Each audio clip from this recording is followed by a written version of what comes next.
welcome to this weekend's video lesson.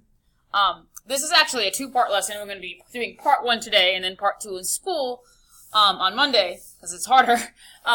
This focuses on calculating equilibrium constants, which we've done a little bit, but we need to formalize sort of the different types of problems, the different ways they can ask you to calculate equilibrium constants.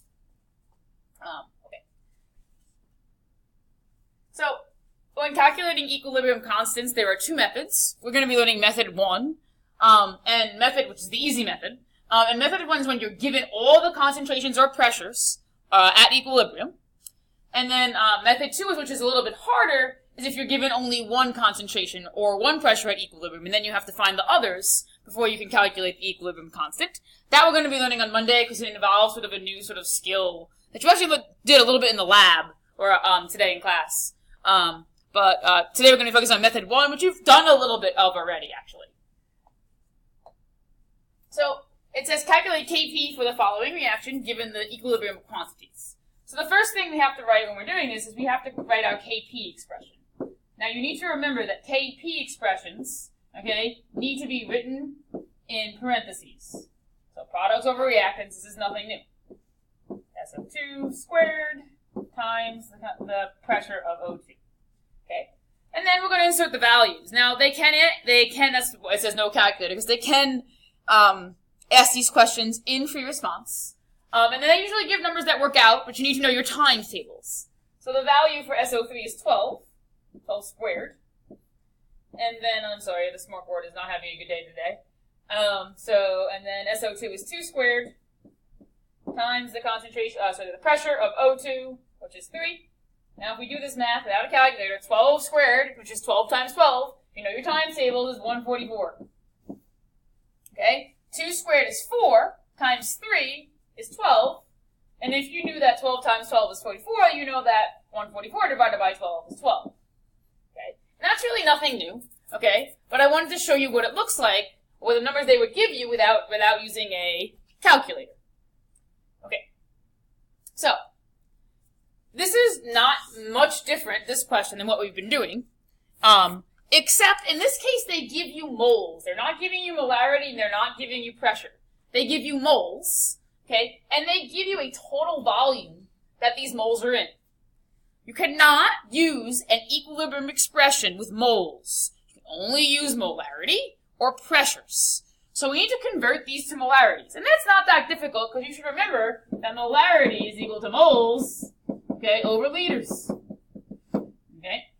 And we have the moles, and we have the total liters. So for each one, okay, we have to calculate the molarity first. So CO2 is 0.1908 divided by 2, which if you get out your handy-dandy calculator, is this lovely number, molarity. Do the same thing for H2. Make sure you're getting the right numbers from the problem. So 0.0908 divided by 2 is 0.0454.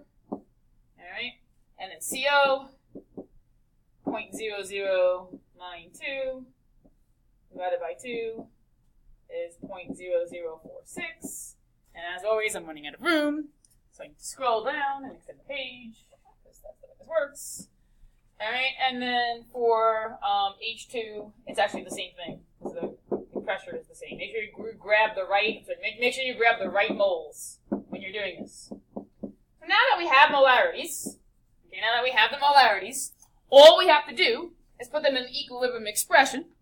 Alright, so if we scroll back up, we have to put water and carbon monoxide, so this is water, that's carbon monoxide on top. And there's no exponents here, so no coefficient, so that makes it easier.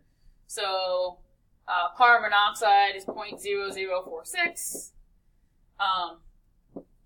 times oxygen, which is also 0.0046, and I love how I'm running out of room, divided by the other two, so 0.0954 times 0.0454. Alright, and if you get out your calculator and do that math, which I need to do for a second, let me button press, and hopefully I button press correctly. You can tell me if I'm wrong on Monday. I believe you get 0.00489 if you button press correctly. So again, that's the equilibrium constant, and again, it's important to remember that K is less than 1, so that means at equilibrium there'll be more reactants, or equilibrium lie to the left. Okay.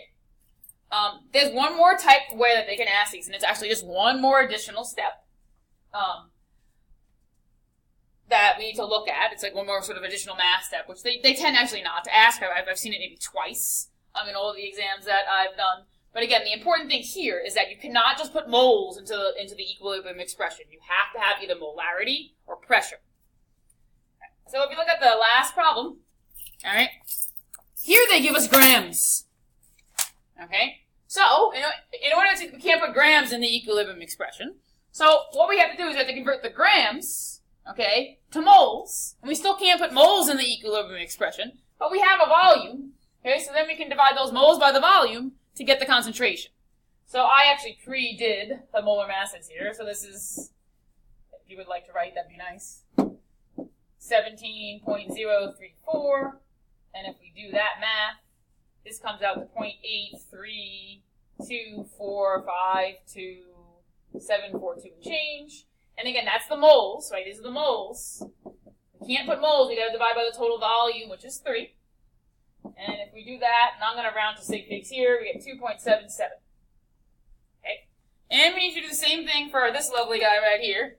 So we'll divide by the molar mass of that, which is 34.076.